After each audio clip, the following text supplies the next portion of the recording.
قصيدة بعنوان عامل من بنها.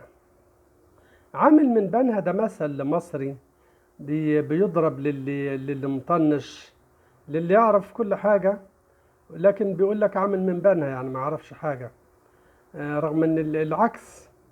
فالقصيدة دي بتبين طبيعة صاحبنا ده اللي عامل من بنها. عامل من بنها وأوقات مش منها، في زماننا وأيامنا واستظراف أمثالنا، يقول لك من بنها وكأنه ما يعرفش شيء عنها، عن بنها، رغم انه سكنها وفيها ومنها، شوارعها ومكانها وأيها ركن من أركانها، عاصمة لمحافظة وأحلى مدنها.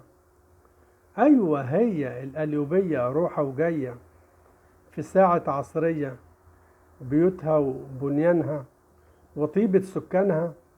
أنا لما أوصف لك بنها فاكر جملة عنها لأحمد حلمي، أيقونة السينما وفنانها. أيوة، ما هو أحمد حلمي منها، من بنها.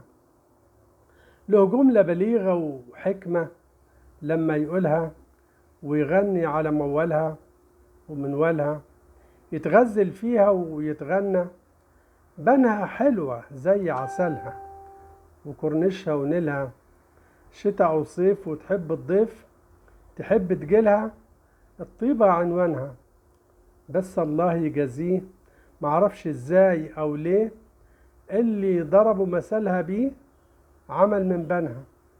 طب اقول لك ايه، قبل ما تنطق كلمة عنها اهضمها ووزنها، لا بقول لك لونها او زود شيء عنها، وعادي هعتبرك واحد تاني مش منها، من بنها. وشكرا جزيلا.